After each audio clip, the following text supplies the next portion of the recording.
Good evening, everyone, and welcome to our listeners in Guyana and wherever you are in the diaspora.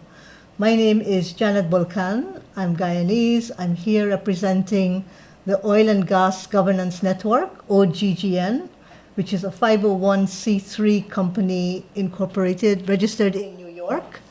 And today I'm delighted to be able to have a conversation, a gaff with two of the stalwarts of Red Thread, a women's non-governmental organization here in Guyana. With me today in the studio are Joy Marcus and Wintress White. Welcome to you both, Joy and Wintress. Thank you. Thank you for having us. So I thought today I would begin by asking you about the floods which we've been experiencing in Guyana since Easter, floods are a constant, but heavy rains and floods from Easter, intensely so in the last, let's say, 10 days. And what has been your experiences personally and in your communities? All right, so for me, I live in Georgetown, and anybody who knows Georgetown know that as soon as the rain smile, some areas are flooded. Where I live in Section K, Camberville, but we also experience flooding. So the yard that I live in, while I have the flood at the back of the yard, the sides of the yard, so there are many days that I can't go around the yard because of that water, but also the bridge, the water covers the bridge. There are times when the road would be covered. For the past couple of days, we have not had the whole road covered, but the bridges were covered in water. Now, I personally can't step out in that dirty water. So, I've been doing is when I use a taxi, I ask the taxi to drive into the yard, like back in the yard. Now, that is a problem because when the taxi back in the yard and I get into the car and it drove out, what happens to the gate? The place is left unsecured because I am not stepping into that dirty water. For many reasons, I've had experience of rashes and so on from stepping into dirty water. So I'm one person that try not to step out once the place is flooded. To be honest, I have not gone to the markets because I am not going into those dirty water. I passed areas and I saw some of the streets are deep in water, shin deep in water, and I'm looking at some of the homes and seeing how much water is in people's home. And I can relate to having flood in my home because I've experienced water right up to my bed already. And coming from Linden, I used to live in Linden before I started living in Georgetown, so I know what that is, and I really feel it for people. I saw a video on Facebook with a mother showing her home, and it was the same thing, the water right up to the bed. It took me back to when I was experiencing that kind of flooding living in Linden. I also saw what is happening in Region 9. So Region 9 is the Rupununi? Yes. And so it's not just Georgetown, but this flooding is affecting a lot of us in different areas. And I think that we really need to work on our drainage. I have to say that we also have to take some responsibility, but that should not take the responsibility off of the people who are responsible, whether it's the town council, the city council, the public works ministry, that they're not doing enough to clear the drains. Most of these drains needs desilting. I've seen in areas where the drains are collapsing. Plus, these road works also are widening and narrowing some of the drainage. So if we do that, what is going to happen to the water? Right, how the water doesn't have enough space to flow. We've seen that with all the construction work that is going on, some of the people are blocking up the drains with bringing in the sand and the stones and so on, and they're blocking up the drains. And those are things I think the people in authority should ensure that those things don't happen. And when you're dealing with road construction and so on, you have to take into consideration the how this is affecting the people, because it's not just about roads. You can't think about road and don't think about people. Joy, thanks. Before we go into Wintress, when you mentioned you haven't gone to the market for a while, for some weeks, is that border market?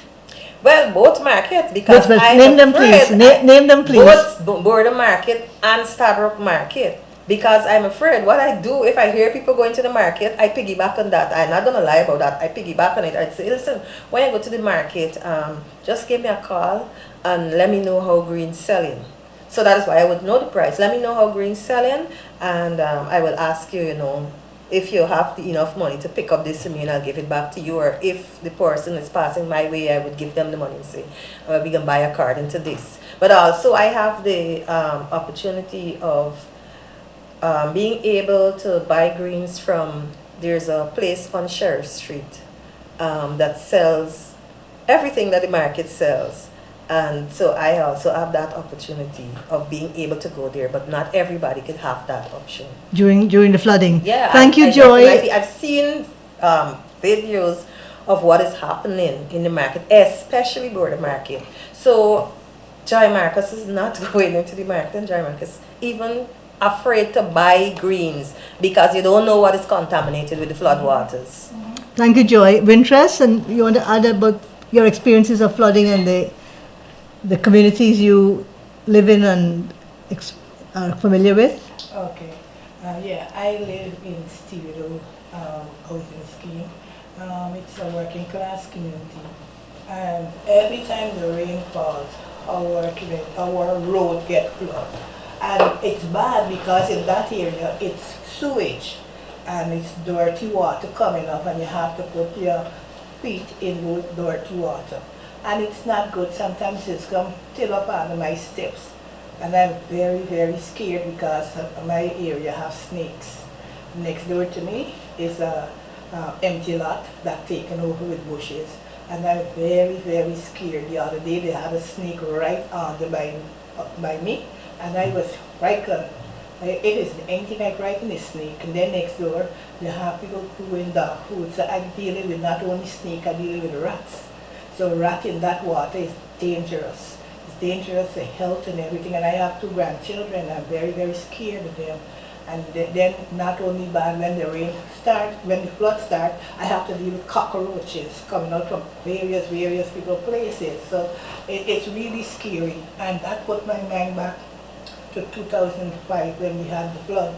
I was living in Pleasance, and my landlady had told me that she never get flood yet. She had high.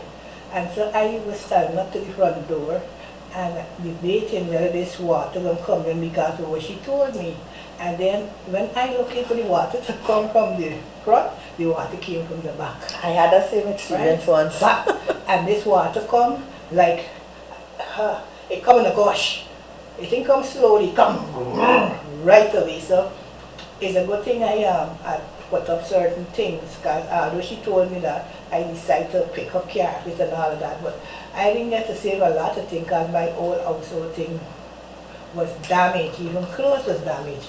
And then had to come, the scary part, I was staying by Joy, and the scary part of it is that I got to come and check what's going on in the house and so forth. So it's me and she wading through dirty water, high to the chest.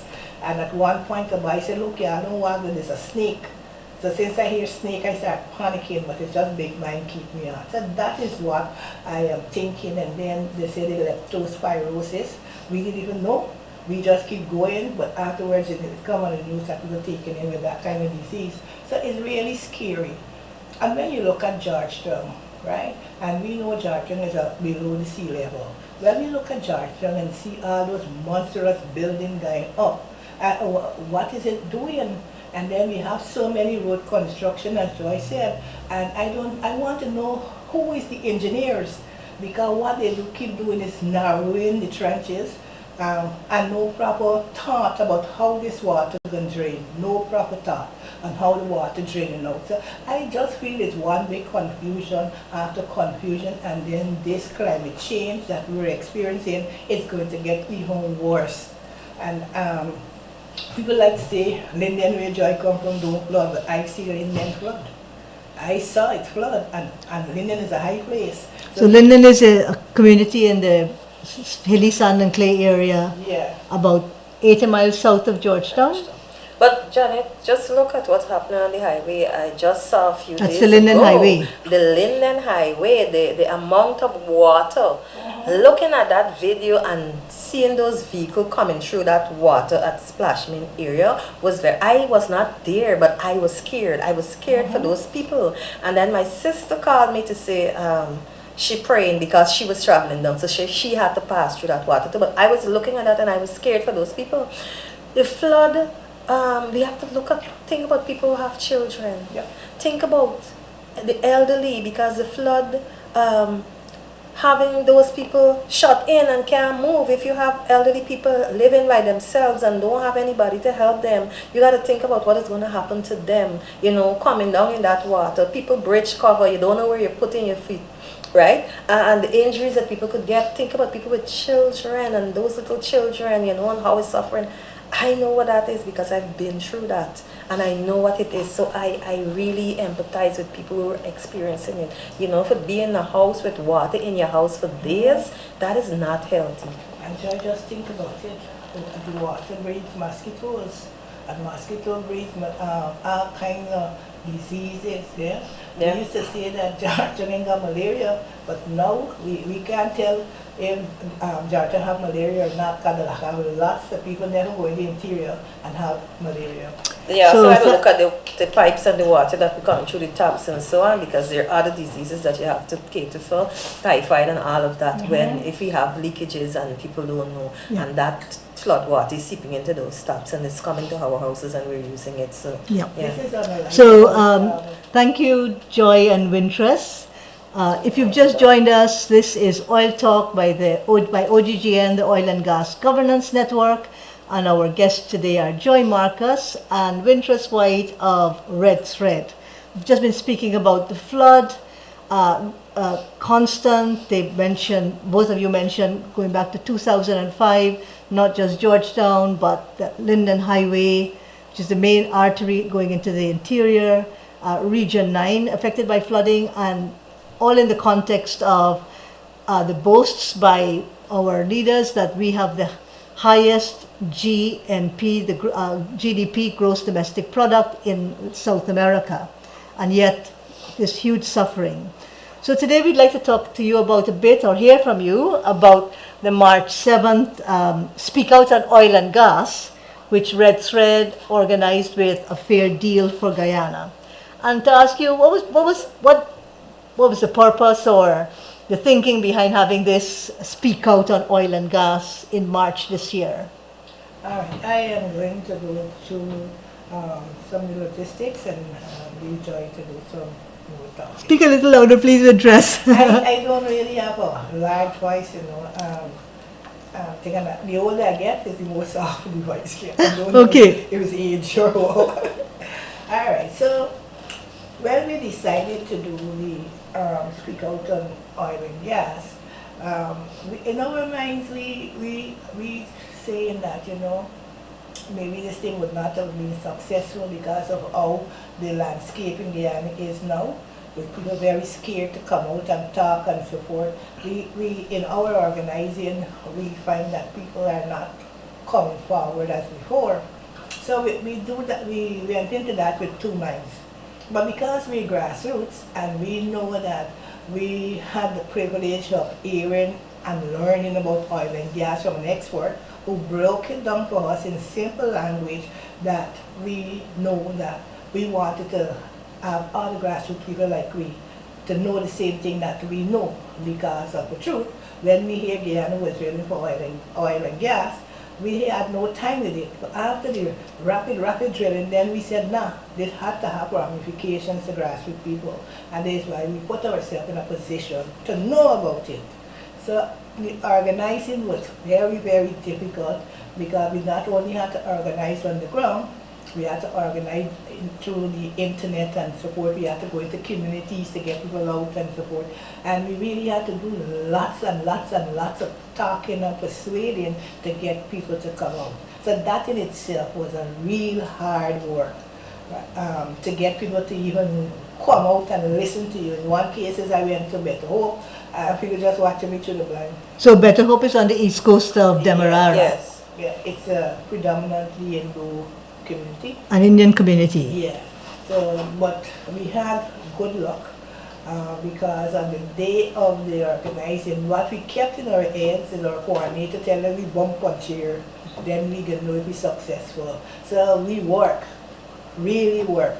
Joy was dealing with accommodation and logistic. I was dealing with logistic and be on the ground. So even when we had to do our presentation, and what we normally do, we prepare ourselves.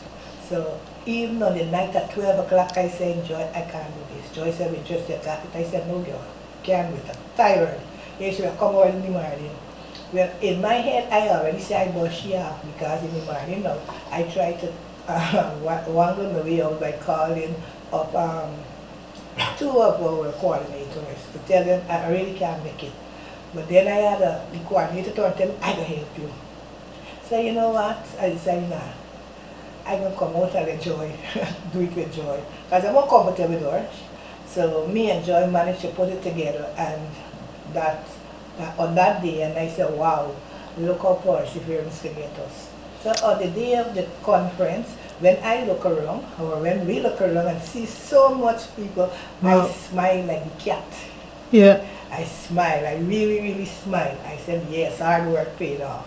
So I'm going to leave Joy now to go through some of the thing, and I will be joining. Yeah, so Joy is going to tell us a little bit more about the March 7th event co-organized by Red Thread and a fair deal for Guyana. So the aim was to, like Wintress mentioned, to share the information that we have learned about oil and gas, because we know as Grassroots, people are focusing on surviving, and a lot of times what people don't have time to think about these things, and when the propaganda that is being spread about how our lives are going to be better, that is what people are focusing on. And we've had experience of hearing people, including vendors, shop clerk, let me make a start drilling for oil so my life could be better. So everybody was depending on this betterment. And we know that, from looking at things and from what we've learned, that this oil is really not going to be better for us, but of course for us, especially poor people. And we wanted to hear from people who were expecting to have this better life, what they were thinking, what they were feeling, and we also wanted to share what we know, and if they know anything about the oil and gas industry and what is happening. And so we organized so that we could share and learn from each other. So we had a number of presenters, Grassroots women, we had a few middle class persons, because this whole this thing, it catered for not only women but male as well. So we had Grassroots women and men, we had legal personnel, we had activists, and so the whole session was about people sharing what they know and sharing their experiences. So for example, we had a single mother of 2 children who spoke about the economic crisis in this oil-rich country and how she is struggling to survive with her 2 children. We had fisher folk there, and she shared about what was happening with fish, and how the fisher folks, had to be going out farther, spending more money, more time out at sea, but having a smaller catch, and how some of them went out of business because of this. Because the thing with the fish, there's one of the areas that are being affected with fish. It's not just about the fishermen, it's also about the vendors, it is also the cleaners who are cleaning the fish at the place, and it is also the buyers. Now, because they're having smaller catches and they're spending more money out there, of course their price have to increase. When their price increase, then we can't afford to buy the fish the way we used to buy it before. right? So they're running at a loss, and it's a loss for all of us. And I remember, and I smiled when the woman said, "So when y'all here, we come with a price for fish," because she was explaining the experience. And then she ended by saying, "When y'all here, we come with a price for fish. Don't cry about the price.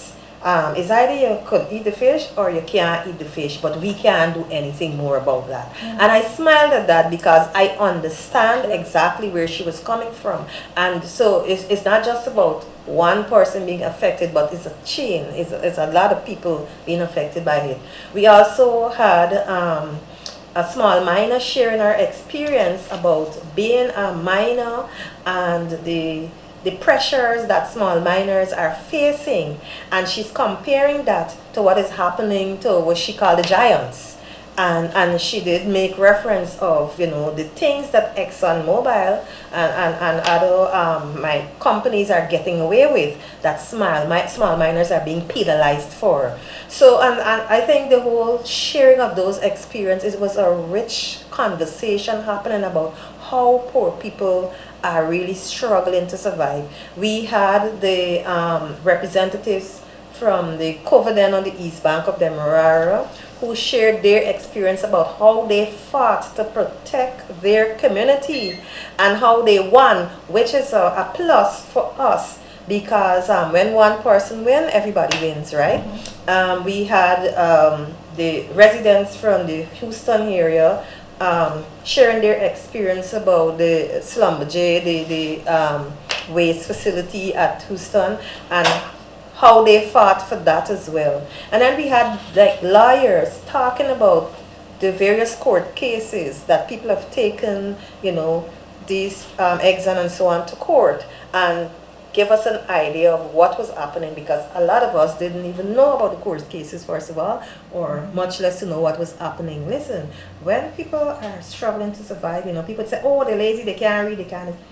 You really don't have the time for that. So people sometimes can't even buy newspaper, because that newspaper money, it got to come in for a pound of flour or something else.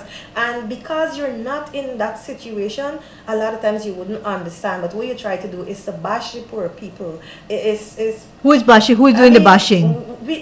The people who have it all. Who have it all? Including, you know, our people in high offices would bash the poor people. Oh, they're lazy, they don't have a... We are not the cause of us being poor. If you have the majority of your population poor, you can't blame it on the poor people. That is when you're supposed to be looking to see that something is wrong with your system, right? So we had we got an understanding of what is happening with the court cases. Joy, before how many they have, about 11 court cases so far. Joy and Wintress, before we go on to the, let's say, the issues, were you able to get in your this Speakers on Oil and Gas any representatives from outside of the coast, or just it was just for coastal? Oh, so no. Well, we had people from. We tried to invite people from all 10 regions of Guyana. But what we had present in that space were people from regions 2, 3, 4, 5, 7, 8, 9, and 10. So just for everyone to, for me to explain to Guyanese who may not know the regional system, 2, 3, 4, 5, and 6 are the coastal regions. 2 beginning from about just part of the from Charity, yes, and a bit I think even on the other bank of the no, not Essequibo, Pomeroon River. 2, yes, both the left bank as well, and 6 up to the border with Suriname. 7, so 2, 3, 4, 5, and 6 are the coastal regions. Region 1 is the far northwest, or the northwest, which is this vast area. I think you mentioned you weren't able to get anyone from there. Get from region 1 and region 6. And for people, for anyone who doesn't live in Guyana now, I can tell you that the cost of transportation is stratospheric.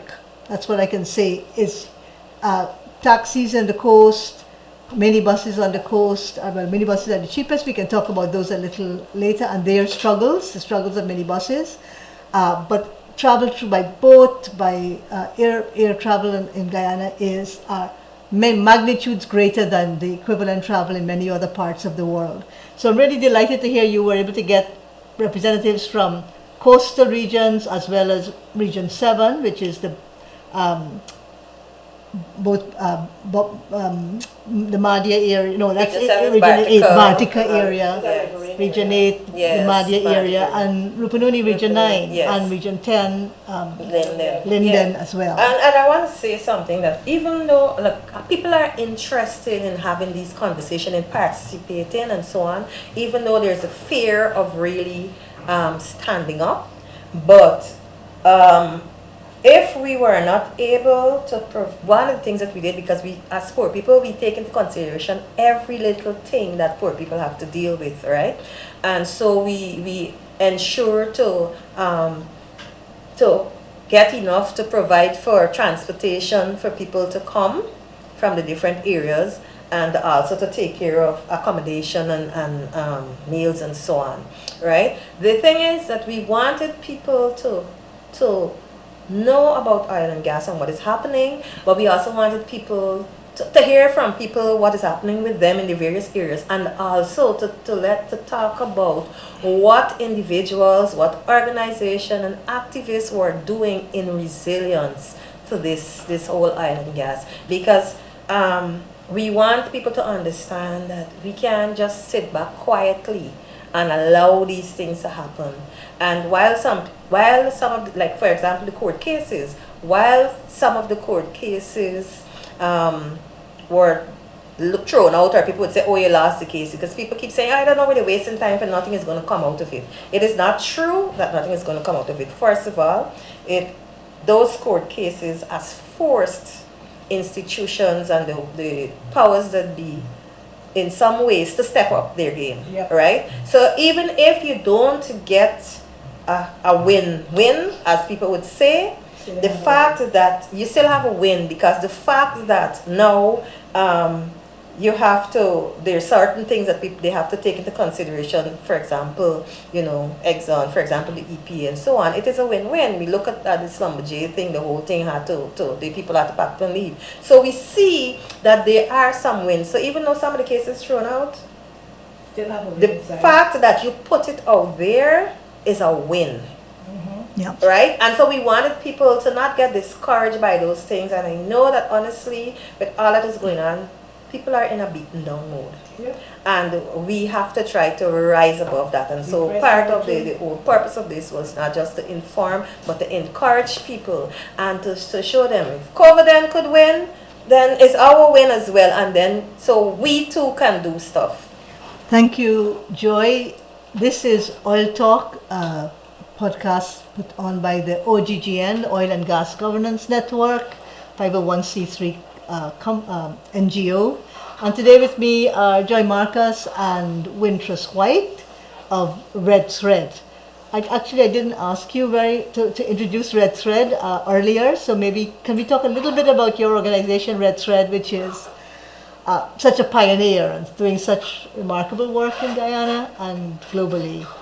Alright, so we're a grassroots women's organization, and by the way, come October this year, we will mark 40 years of our existence, and we are located in Georgetown, 72 Princess and Adelaide Street.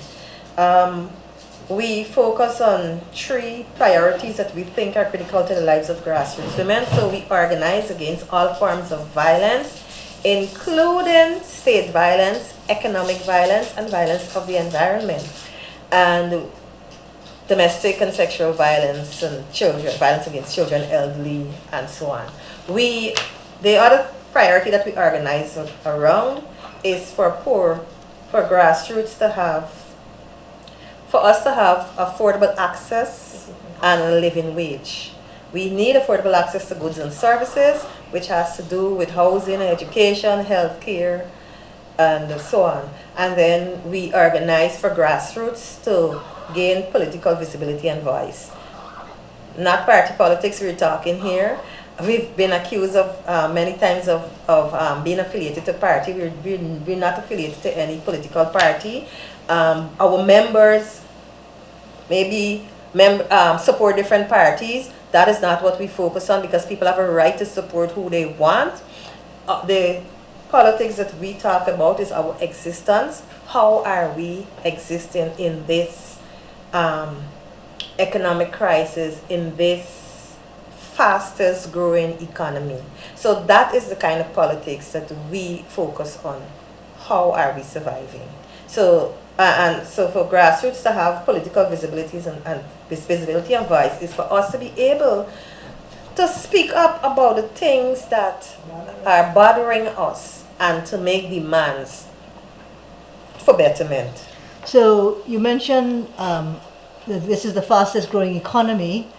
ExxonMobil, the leader of the consortium which has the concession or the license in the Stabroek Block offshore of Guyana, the arrangement they have, or the contract they have, gives, let's say, approximately out of every 100 barrels of oil, Guyana gets the value of 12 of those barrels. So since December 2019, or let's say from 2020, we have been this producer of oil, and it's right now Exxon is pumping every day more barrels of oil than people in Guyana, almost a million barrels of oil every day.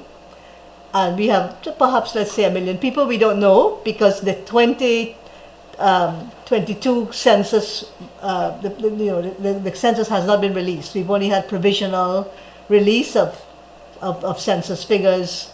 That was earlier this year. We just, census hasn't been released 4 years after it's been done, which is quite remarkable for a country with less than a million people. Yeah. I don't know why the secrecy. And so, since 2020, we've been this fastest growing economy.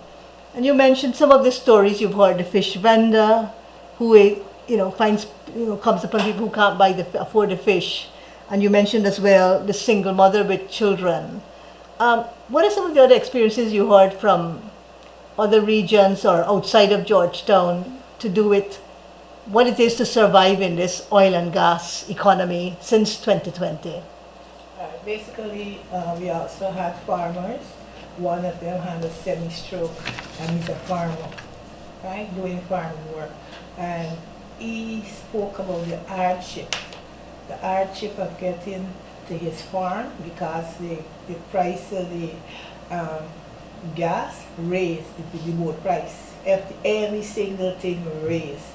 And sometimes he said due to lack of water, sometimes they don't get no bumper crop. So it's very, very hard on him. He have a family to maintain and support. He said due to climate change, you cannot predict when to do what or when to do what. So he is thinking about quitting farming, but the big question was, what will I do? And now that he is semi-sick, because he had a slight attack of stroke, he is in really, really despair. They had most of the people there was grassroots, with a sprinkling of middle class people. And the grassroots all talk the same language. They are not coping. They can't cope. Everything high. Since you turn so, is the cost of living. That is what dominating, the cost of living. And one might say, well, we always had the cost of living, but the cost of living wasn't so high. Since the oil came into place, the cost of living triple, or always called before what, Quadrupled. Yes, Quadrupled. Yeah, it is really ridiculous. I was looking in the papers and I see a house for rent for $1 million. $1 million Guyana dollars. So $5,000 US dollars to rent a house. Who could afford that? It's really, really, people, listen, even after the conference finished, people were lining. People didn't want to go away, right? And so we asked the question, if it wasn't for the food, would they have stayed or would they have come? And my thing was, yes, they would have come, because I was sorry for Joy, because they keep pouring in. And I said, no, we ain't got accommodation. The woman said, I can find a cousin, I can sleep. The other one said, going to the hostel. The other one said, I can find my friend house and sleep. So people were that interested because to know that we recognize all over the world as the fastest growing economy, and yet people cannot survive. You can't send the children to school. It's ridiculous. One day, sorry, go ahead. one day I was on the fishery to buy some fish. When you say fisheries, you mean at the Meadowbank? Meadowbank Fisheries Co-op. Tell me, girl, $800 for a mango. So Bangameri is a small, normally the cheapest fish in Guyana. Cheapest fish. A year ago, Bangameri was like 360 at the most dollars a pound. I went and watched the thing. I said, And you're saying it was $800? $800 a pound. And I shake me and I say, I can't make it. When I come to it, I can't make it. Needless I fool myself, I could not make it. So I walk in there with expectation and walk out there like a old woman because I had nothing in my hand. For the benefit of our listeners, we've been mentioning these, trying to give you a sense of the value of the Guyana dollar versus the US dollar. So just the minimum wage for the private sector in Guyana is 60,000 Guyana dollars a month. 60,000 Guyana dollars a month, which is less than 300 US dollars. So that gives you a sense in this, the reality that Joy and Wintress are talking about with people who are earning less than $30 a month on the coast, where the fish that comes in from the sea, Bangameri, which is the poor people's fish, costs $800 a pound. But if you just think about, sorry, Wintress, let me just say, if you just think about what the prices are on the coast, then imagine what the prices are going to be in the interior. Because you have to take into consideration transportation to take stuff from the coast up to the interior where they don't have that there. So you just think, when we're suffering on the coast, how much more the people are suffering in their area, where transportation is difficult to get from one place to the next, especially, let's say, in Region 9. All right? Region 9 being the Rupuluni Right. area, south of Guyana. And the cost to transportation to get from one place to the other. So when you have to bring things from the coast to that area, just think about what the cost would be. Wintress, I think I caught you when you were going to say something, so sorry, but I just wanted to... Yeah, Janette mentioned that we're pumping nearly 1 million barrels of oil. Every day. Every day. That's what they're telling us, because we don't have any, nothing to count how much barrels they really take. We have no independent monitoring and oversight. No, Right. and it's really ridiculous because our population is poor. Majority of persons in Guyana, poor. Even if some of them, some people will say they're middle class, they're a little better than us, but they're doing well too. Some of them ain't doing well. You got to talk about the filthy rich. They're doing well. So I think it's really ridiculous to have such a small population getting so much oil pumping, not a responsible person. The government don't have a responsible person to check how much oil is coming out from our shore. Not a check, and that is bad. So we just taking what Exxon tell us, right? Really bad. And the greediness in Exxon. You're messing me up on the ground. And then you're messing us up when you're taking 3/4 of our money. And what 82% or 82 of every 100 barrels. Guyanese people, our education Sorry, system, 86. You see, Janette, it's all well and good for you to talk about percentage and so on. Plenty of us can deal with the percentage, but we have enough common sense to know that they're taking the majority, right? We really can't calculate the percentage as you, and it's good that you could do that. All we know is that they're taking the majority from us. Our education system in Guyana is not good. One classroom has plenty children, and each child learn at their own pace. So if your child can learn at a fast pace, the child on its own, you got to find extra lessons and support for that child, right? So now it's putting strain on the parent.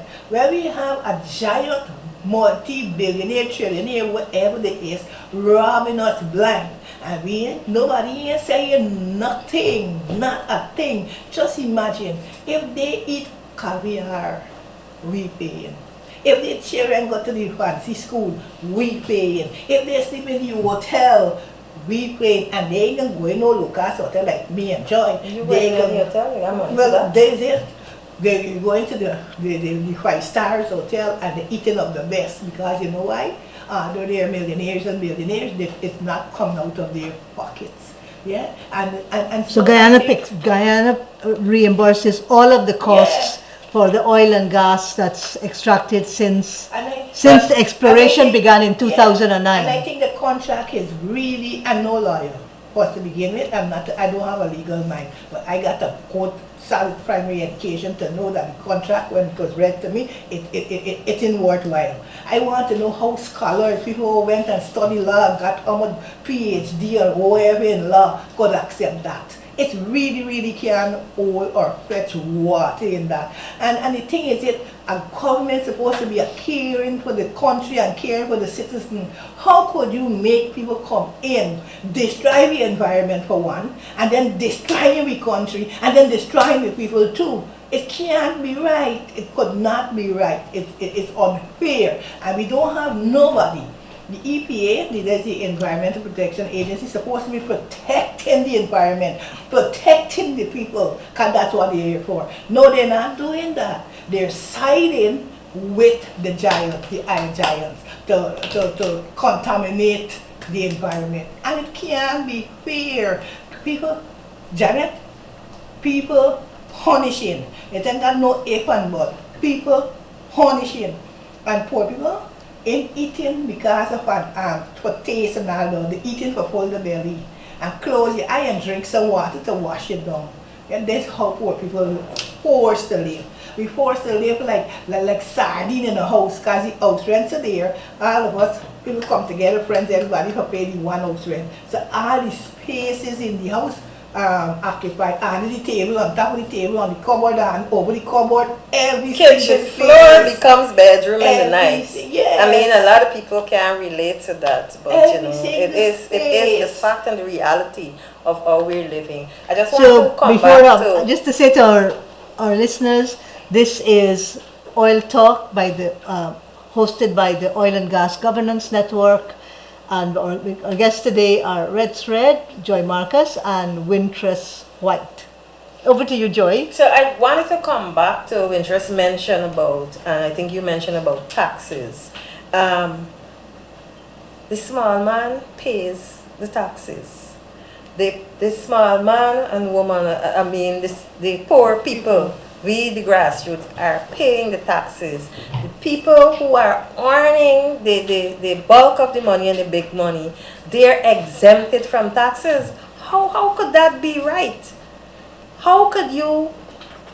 We aren't getting anything really, and so you're taking a little from us. That is not right. Like, you know, take for example, we have been doing price monitoring in the market. So because we know how we're affected by this, and we're highlighting it, and we're checking with people in different regions, you know, what is happening on in your area.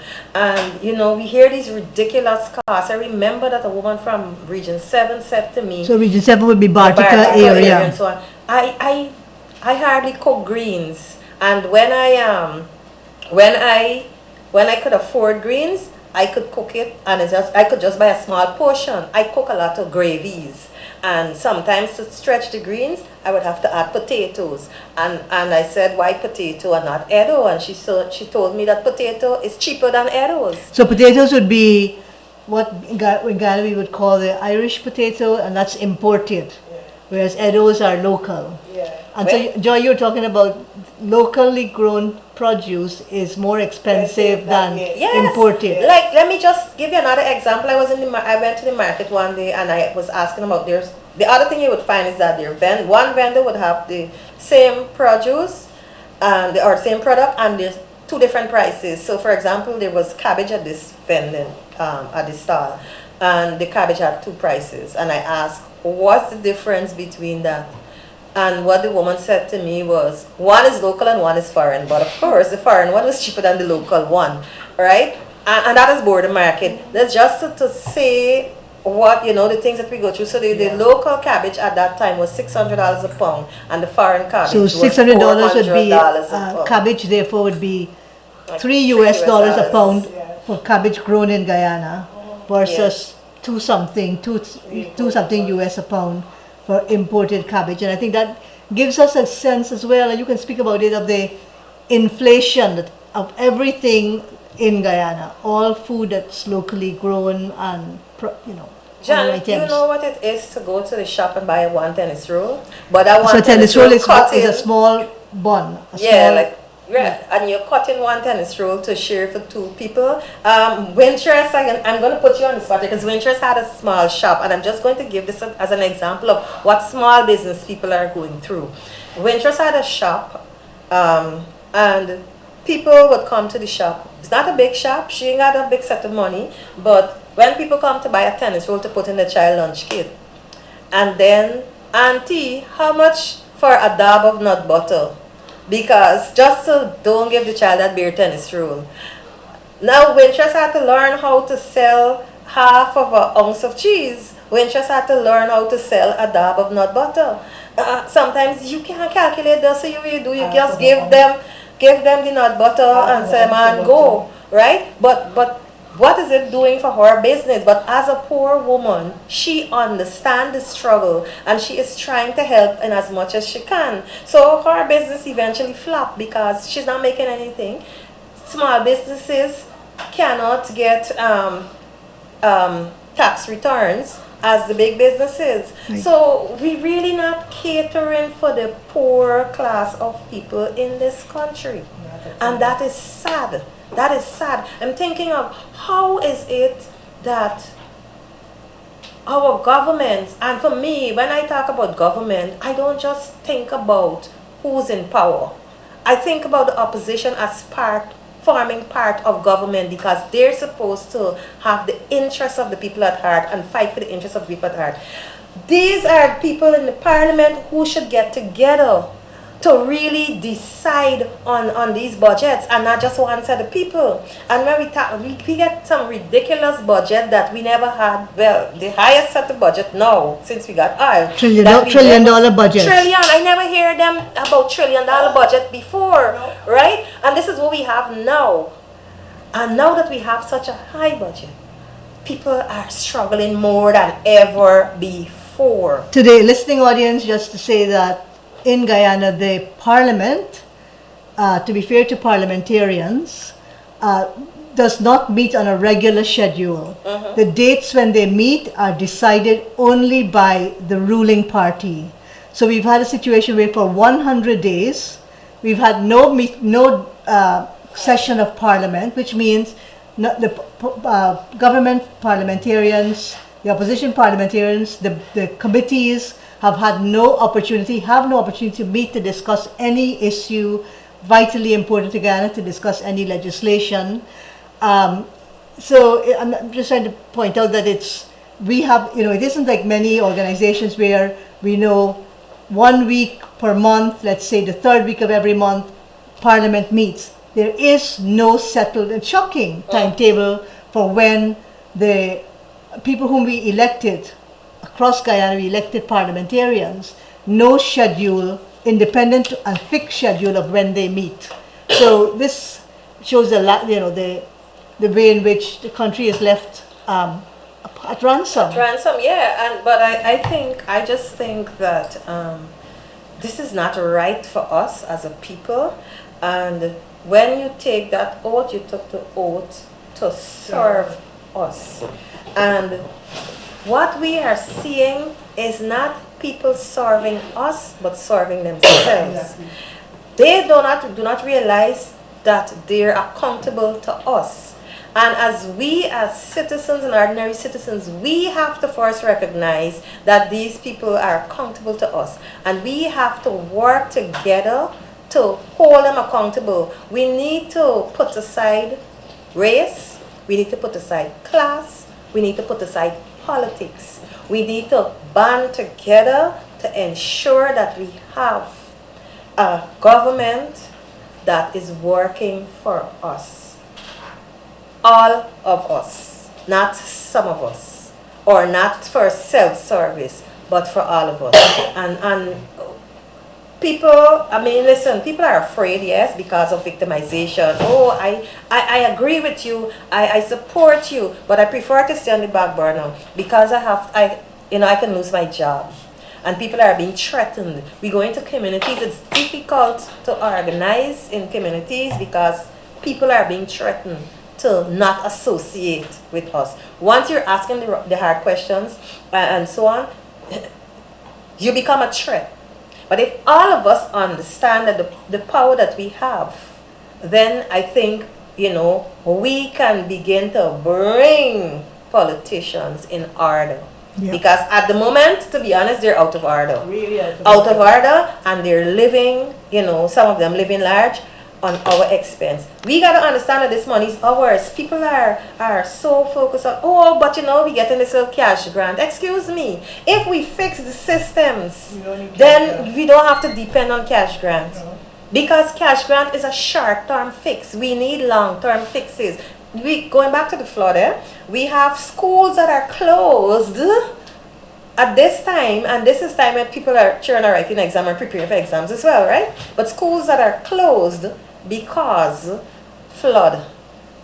You can't get into the school because the school flooded. Why in this fast-growing economy we should have such a situation? For Why? for the benefit of our listeners as well, I think I can mention that two organizations which are global, the World Bank and the these are commercial banks, Inter-American Development Bank, both have issued their evaluations of what the cost of living is. So let's just, a few years ago, but let's just take, for example, both of them say the minimum wage, or the people who are below the level of, let's say, $8 for them, both of those $6 and $7, those are who they count as living below the poverty line. So let's say $8 by the official rate, 210 Guyana dollars for $1.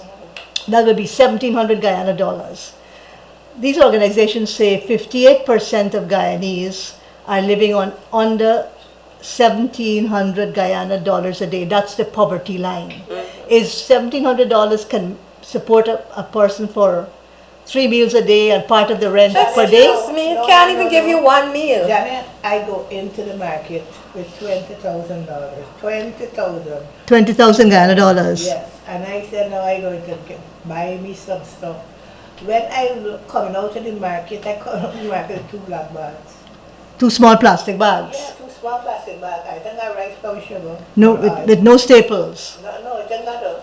And when I decide now to say, you know what, something might drop money or somebody take me, right? But when I go home and I put pen to paper, because now it's this way I gotta do.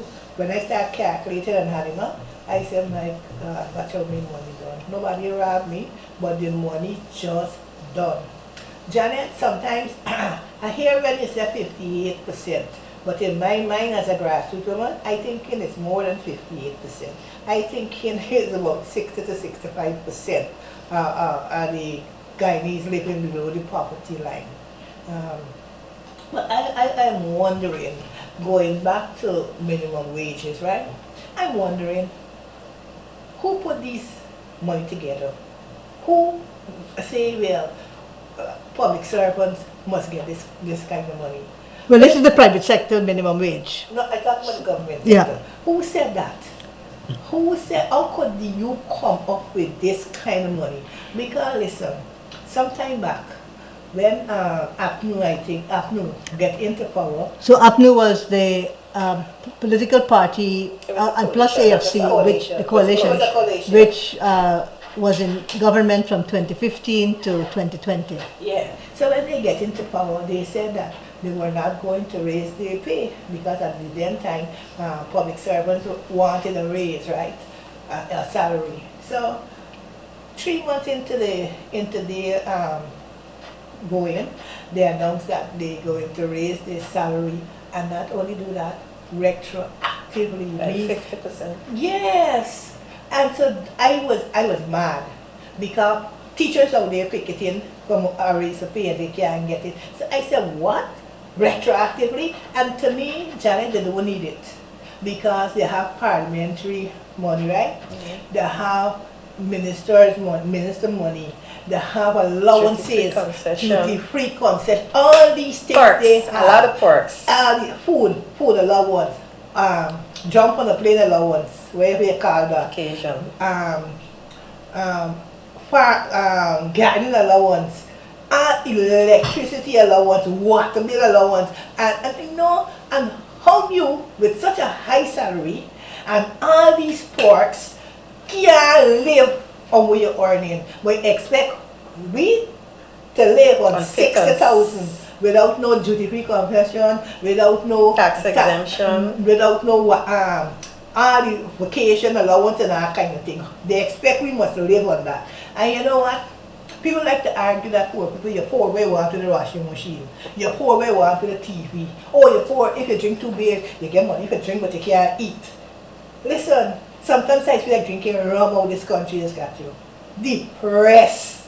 Really depressed. And not only about your own story. When you look around you and see what's going on. I live next door to a teacher, and this woman tell me some days she had this little boy in her class, and this little boy night outside when the other people got to lunch, them children got to lunch, he did. So they she asked me why you went to lunch, Miss me ain't got lunch. She said the thing breaks your heart up because she too is a single parent struggling with 3 children, and she don't enough time she don't have it. Good, when she get it she'll give you something, but when she ain't got it, you can't have it. I just want to add this thing though, that I spoke to a young lady a few days ago, and this thing is on my mind, and I've been praying for her, that she, a single mother, and she is contemplating ending her life because she can't make it. Now that really cuts deep for me, you know, and I've been praying for her since then. And it's on my mind. I just think I have to mention it. And I know that she is just one of many. Yeah. When we see people do things, we're quick to judge. But we don't know what is happening with people. And we have to understand that people have different strengths. And while some of us could bear certain things, there's some of us can't bear, because all she's thinking of, she had to leave her job because she didn't have anybody to take care of the children. She can't afford to pay daycare. But if you can't work and the money that you're working for cannot pay daycare, and you don't have anybody to take care of your young child, then you have to leave your job. How are you surviving? So she just felt hopeless, and like there's nothing that she can do, and this is, she said, the best thing to do is to end her life. Joy, they take care I had another experience of you know, a mother saying, when a mother said that to me, and I said, so what will happen to the children when you're gone? And she said to me, because I thought I heard, but I wanted to hear, and she said to me, well, I'm not going to leave them to suffer. That cut really, really deep to me. At that point, a person that don't have it really, what I did was just to help her a bit, was to go out of my way and borrow to fix an immediate situation that she had, and then to beg her to hold on and, you know, I started like begging and raising funds to try to help. That is sad. When you have people, this fastest growing economy, people leaving a house to live in. Wintress mentioned earlier about house rent. People can't afford that. You apply for land, and I can talk about my experience now. I applied for land, and many years after, I was told that my name is not in the system, cannot be found in the system, and you have to reapply. And then I reapply and have to wait 11 years before I can get an allocation, and then another 3 years and a half before I can even see the place. And then when you see the place, then there's nothing you can do there, because one, the land is low, it's below the road, so it's swampy, so you have to find money to build that up. Then there's no water, there's no electricity in that area, and there's no proper road in that area. How are poor people supposed to survive under this condition in this so-called rich economy? How? If I may add So something. we're probably going to be doing our wrap up, and so yes, I think what's sobering for our listeners to hear today are the experiences of at least 60%, 58% according to the World Bank and the IDB of Guyanese who are below a poverty line of 1,700 Guyana dollars or 8 US per day. And Wintress and Joy are going to give us their last reflections on this, what it is to live in this fastest growing economy from oil and gas. All right, so I will go really quickly. I just want to add something to what Joy said. In the 70s, my father... In the 1970s? 1970s, my father bought a house at the back of North, right? At the back of North Vimeville, North of that. which When is we got Georgetown. that house, it had electricity, it had water, it had roads, it had schools, it had clinic, it had a, we call it GMC, it was a community, it had playfield and everything, compared to what you're getting now. So when you go for a house lot, it's just a round lot, nothing else. You have to do the whole work. But when my father bought in the 70s, watch how long, 70s, when you go down the road, it's supposed to be developing, not go back in. So in me head, this is Guyanese language to go back in. It's a machine, right? So Janette, these times here, the times always to be short when you're warming up, because that's a grassroots people and you're hurting for the grassroots because you yourself hurting. It's really a short time for really talk about what really the plight of grassroots people in Guyana. And not oftentimes grassroots people get to share what is happening to them. You always hear, oh, we got the nice roads and the nice schools and the nice clinic and the nice hospital. But then talking about grassroots people surviving, or grassroots people dying inside their mental stress. Not young people have mental issues. Where is it coming from? Nothing is doing to address that. Right? So there's my thought on the whole situation. We're living in a really, really depressed country where the politicians believe that they could do as they like because Guyana belongs to them. So thank you, Wintress, and I'll give the last word to Joy of Red Thread, who are with OGGN.org today, talking about the impact and the issues from oil and gas in Guyana. Listen, having this conversation, trust me, it's giving me a headache. Because it's really, really hard and it's working to see what poor people have to go through in this country. We have been for many years calling for the powers that be to focus on people. We have, like, the Ministry of Finance, but not only the Ministry of Finance, but those who sitting down to put these money on pen and paper together to decide what people should live on, should first ask themselves if they can live on it.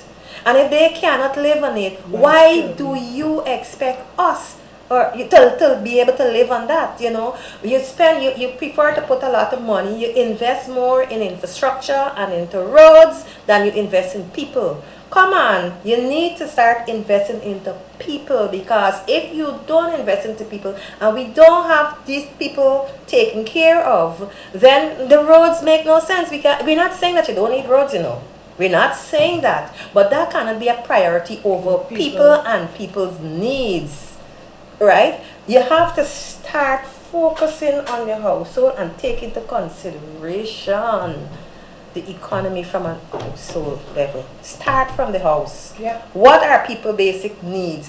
What will this cost? Put yourself in that place. What would you eat for breakfast? How much will it cost for that breakfast that you're going to eat?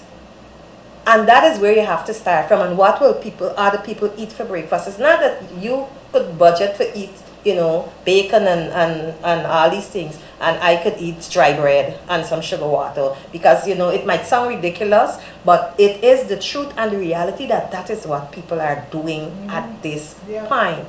And some people could only afford 1 meal. You ask about the $1,700. As of yesterday, okra was $400 a pound. Think about it. And a pound of okra can carry you far. So when we're talking about nutritional meal, people can't do that. Wintress mentioned earlier, we could only eat to full belly. is to keep standing than to fall. But you can't keep standing on unhealthy meals either. So we have all these illnesses and then we don't have money to deal with it. Fix the system. Fix the healthcare. Fix the housing system. Fix the education system. Fix the, what's the word I want to use? Fix the economy. Fix the economic crisis. Deal with the prices in the market. If you fix those systems, your 100,000 cash grant is not needed. Spend more money on focusing on bettering the lives of people than on infrastructure. That is what we're asking for. Yeah. Wintress, White, Joy Marcus, this has been so educational for me. I think sobering for all the listeners today who have been with us as we discuss with our guests, Wintress White and Joy Marcus, what it is to exist, what is it to exist in an oil-rich economy in Guyana in 2026. On behalf of OGGN.org, thank you both very much. Thank you for having us. And we really need to have more people talking about what is happening to them.